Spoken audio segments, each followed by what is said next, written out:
Welcome back to The Big Picture. We're talking about genetics. My guest is Dr. Richard Gronostajski from UB, the Department of Genetics and Genomics and Informatics? Bioinformatics. Bioinformatics, right. Okay. And we just kind of scratched the surface in our first segment about the study of DNA and genes, and it's a fascinating subject. The history is, I mean, it goes back quite a ways when you're talking about DNA and the cell structure, but just recently because of technology, they've made several breakthroughs in recognizing the structure of what makes us up and the various traits. Yes, and one of the things that's quite remarkable that's happened over the last 10 years or so is that we can now, it's become very inexpensive to get your genome sequenced. And so now people are getting their genome sequenced and they're discovering, sometimes people are discovering aspects of their ancestry that they didn't know anything about, because each one of us carries information from all of our forefathers and foremothers who came before us. And so genetics is being used now not just to look at medical conditions and what genes influence particular diseases, but also looking to look backwards at what our ancestry is and where we came from. And that ancestry, use of DNA in ancestry searching is also being used in what we call forensic genetics, or you'd mentioned in your introduction some of the shows, the TV shows on now where they look at trying to identify criminals using DNA. And it turns out that now we can use ancestry databases not to necessarily find criminals, but to find ancestors or brothers, sisters, cousins of criminals, and can actually use that information to track down a lot of cold cases. So there have been a number of cases in the last year that have been solved by taking old DNA samples which didn't match any of the criminal databases, and then using information from them to look in ancestry databases and finding people who are related to a criminal and then tracking them down and catching them. So that's been something that's only been done really in the last 2 or 3 years, but more and more police departments are starting to use that now too. So that might be a little scary. So if I go to get my DNA for ancestry, an ancestry search, and then in 15 years a nephew of mine commits a crime and he leaves his DNA at the scene. That's right. And they have my DNA. They might be able to track them down from your DNA. Okay. But of course, you have your choice of whether you want to put your DNA in these databases. These databases are usually designed for people who want to trace their ancestry, and unfortunately, or fortunately, I should say, there are consequences of that. You give up a little bit of your privacy if you want to use your DNA to get ancestral information. Now, you mentioned that you can, for $1,500, you can get your entire DNA analyzed or sequenced.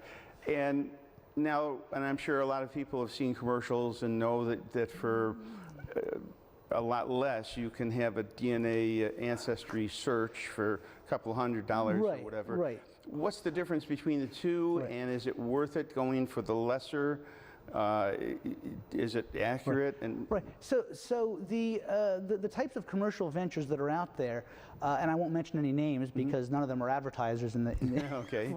I don't want to give free advertising to companies, but I've used a number of different companies, and the difference between the standard ancestry searching and a full DNA sequence analysis is that in the ancestry searching, what you identify are about 500,000 to 1 million particular locations in your genome where you differ most from other human beings. So you're looking at about 1 million different sites out of these 3 billion sites that I mentioned are your entire genome. And looking at those 500,000 sites, you can track down where your ancestors came from, what types of sequence you have at about 1 million locations in your genome. And that's enough to do ancestry tracing and doing a lot of things. the whole genome sequencing, getting the entire 3 billion base pairs, that's a lot more information than we need to trace ancestry, but those are the kinds of techniques that are being used particularly in pediatric patients. Sometimes there are children born that have unknown diseases, that have perhaps developmental delays, or they have facial features or limb features that are different than what you would expect, and there's been no diagnosis of why that is. Those patients are now having their entire genome sequenced to try to find all of the information in their genome in order to try to diagnose those particular conditions. So whole genome sequencing is being done in pediatric patients. It's being done in a lot of cancer patients now, because it turns out that the types of therapies that are best for particular kinds of tumors depend on mutations and changes in the DNA that occur during the development of cancer. And so now a lot of cancer patients are having not just their tumor sequenced, but their normal genes sequenced as well, so that you can look at the differences and determine what sort of mutations may have actually caused cancer in a patient. Okay, so just say you're a viewer out there, and you're, average health, and you're curious about what's going on inside you, whether you're susceptible to any diseases in the future or whatever. If you were to go spend that $1,500 and get that long, explanation of what makes you tick, what will they tell you? And is it accurate? And what kind of information are you going to get out of that that's either going to give you warnings as to what potential you have to look out for potentially? Right. So I've been genotyped now. We call it rather than sequenced, because the more expensive process is the entire sequencing of the genome. I've actually not had that done personally, but I've been genotyped. I've had these 1 million different locations in my DNA map. That's the equivalent of the lesser. The $100, the $100, $150 process. And in all honesty, it was about the most boring thing I've ever done, because I found I was not a carrier for any known major genetic diseases. I didn't have any high probabilities of getting particular diseases. So getting your genotype information may give you some useful information. And indeed, there have been people who have used commercial sites who have found that they have, for example, mutations in diseases that predispose to breast cancer, for example. And some people feel that their lives have been saved by going to a commercial company and being genotyped. But you just have to remember that even if you get a clean bill of health from the simple analysis, that doesn't mean that you're not carrying some mutations elsewhere that could be influencing you. So we're really at the very early stages of diagnosing and using genetic information to diagnose the human condition. There are about 1,000 genes known where there are mutations in those genes that cause specific human diseases. And luckily, I don't have any of those mutations. But there are other conditions like longevity, like your likelihood of getting diabetes or Alzheimer's disease. Those are conditions which we call polygenic. That is, rather than being a mutation in a single gene that causes the disease, it's likely to be mutations in perhaps dozens of different genes that interact in your body that eventually result in your getting that disease. And that's much more difficult to diagnose and analyze. And we're really just at the beginning stages of finding multiple genes that influence phenotypes like longevity or propensity to get Alzheimer's disease or propensity to get diabetes, for example, as we get older. And so we're really at the very early stages of genetic diagnosis. Okay. So in the end, even the more expensive analysis, at this point, the technology is not there to put your mind completely at ease if you were to be analyzed. Isn't. As a matter of fact, you're much more likely to get a lot of uncertain information. So when physicians look at genetic diseases, there are these changes in your genome that they call variants of unknown significance, or VUS. And all that means is that you have a mutation here. That mutation isn't found in many other people, but we don't know whether it's good or bad. And there are literally tens of thousands of those that make it very difficult for genetic counselors to determine whether a mutation in a gene is causing a genetic defect.